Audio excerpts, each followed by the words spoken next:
연합뉴스TV 첫 인터뷰로 직접 연결해서 더 자세한 얘기 나눠보도록 하겠습니다. 김기현 대표님 안녕하십니까? 네, 반갑습니다. 김기현입니다. 네, 자 우선 당대표 선출되신 거 진심으로 축하드리겠습니다. 고맙습니다. 네, 자 이번 경선 열기가 굉장히 치열했는데 일단 그동안의 소회 한 말씀 먼저 들어보겠습니다.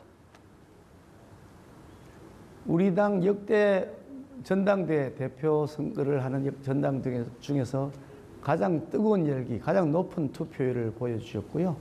또 4명의 후보가 경합하는 과정에서 1차 투표에서 52%라는 경이로운 지지율을 보여주셨기 때문에 굉장히 의미가 크다고 생각합니다. 그런 만큼 책임도 무겁고 또 해야 될 역할이 크다. 그런 마음의 각오를 가지고 있습니다. 예, 그동안 줄곧 1차 투표 과반 득표를 목표다 이렇게 언급해 오셨는데 실제로 그렇게 이루어졌습니다. 승리의 배경 좀 어디에 있었다라고 보십니까? 선거 중반에 들어올 때까지는 과반에 대한 확신이 없었고요.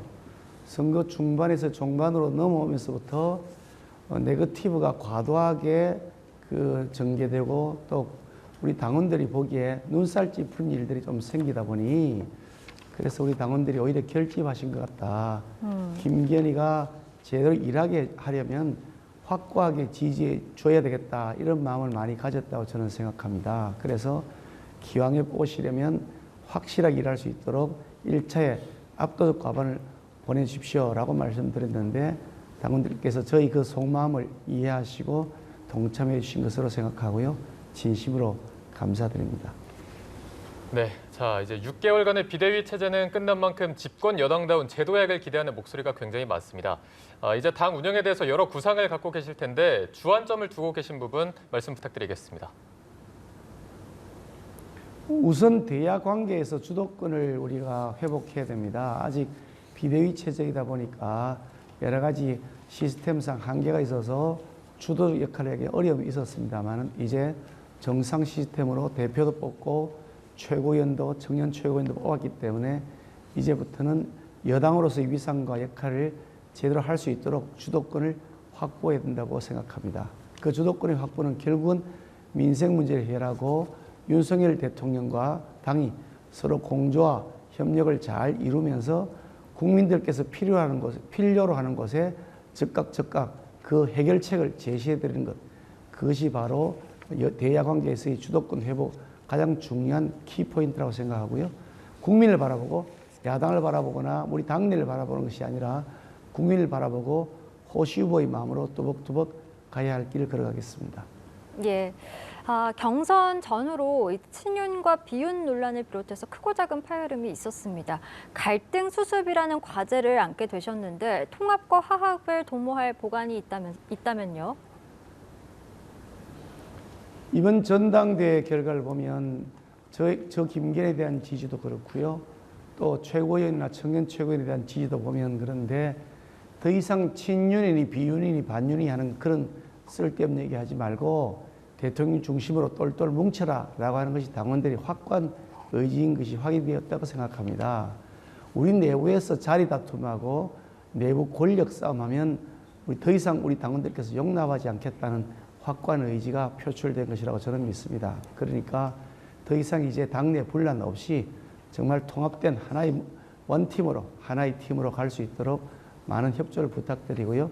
저는 열린 마음으로 연대와 포용과 탕평을 통해서 하나된 우리 국민힘을 만들어 나가겠습니다. 네, 통합에 대한 의지를 밝혀주셨습니다.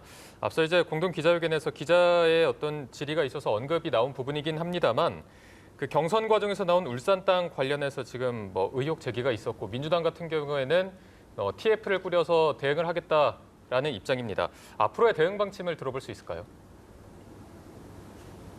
민주당이 만든 TF팀의 단장인가 하는 분이 황운하 의원이라고 하더라고요. 황운하 의원이 어떤 분입니까? 울산 경찰청장 하면서 김기현이 선거 공작했다. 그걸 행동대장으로서 현장에 총괄 지휘했다. 그 죄목이 인정이 돼가 지금 재판을 받고 있는 피고인 아닙니까? 그런 마당에 또다시 선거 공작의 망령을 되살려 보겠다. 그렇게 하고 있는데 그게 무슨 일고의 가치가 있겠습니까? 특히 2년 전에 민주당이 이미 TF 만들어가 다 활동했었고요. 또 울산에서는 민주당 시의회가 장악하고 있을 때 울산시의회 조사특위까지 만들어서 다 뒤를 뒤졌습니다. 그 뒤진 결과 김기현의 불법이 하나도 나온 것이 없습니다. 얼마든지 뒤지시는 거 좋고요. 그런데 제발 그 이재명 방탄하는 데 신경 쓰느라고 상대당 흠집내는데 그렇게 골몰하지 마시고 이재명 방탄 이제 버리시고요. 민생 챙기는 것, 민생 방탄하는 데 좀 민주당이 신경 써주시면 좋겠습니다. 예, 알겠습니다. 내년 총선을 이제 지휘하시게 된 만큼 공천 얘기를 안 해볼 수가 없을 것 같은데 가장 민감한 문제이기도 하죠. 공정한 공천 좀 어떻게 구현하실 생각입니까?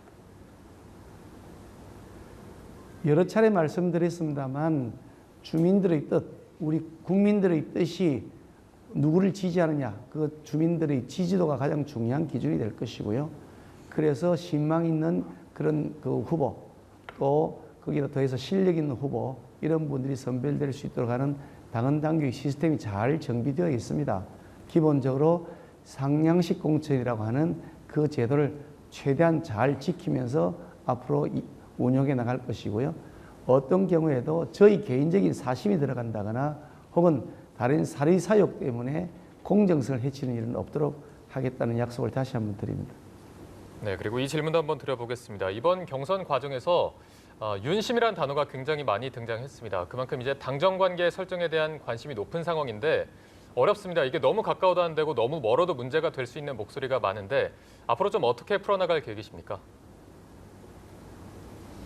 상대 후보 측에서 저에게 윤심 후보라고 여러 차례 그렇게 얘기를 했습니다만 저는 한결같이 답변드렸습니다. 저는 윤심 후보가 아니라 당심 후보고 민심 후보라고 말씀드렸습니다. 네. 저는 민핵관, 국민민자 민핵관이라고 말씀드렸습니다. 그러니까 그런 점에서 가장 중요한 것은 저는 국민이라고 생각합니다. 국민의 뜻이 무엇인지 그것을 헤아리는 것이 민생의 최현장에 있는 우리 당이 해야 될 역할이고요. 그 민심을 잘 새기고 또 대통령과 충분하게 공감하고 소통하면서 밀고 당기는 부부관계, 밀당 부부 이렇게 표현할 수 있겠습니다마는 그런 관계로 국민의 뜻을 국정에서 잘 구현할 수 있도록 저희 모든 노력을 다하겠습니다. 예, 알겠습니다. 저희 오늘 말씀 여기까지 듣도록 하겠습니다. 오늘 말씀 고맙고요. 다시 한번 당선 축하드립니다. 고맙습니다. 네, 고맙습니다.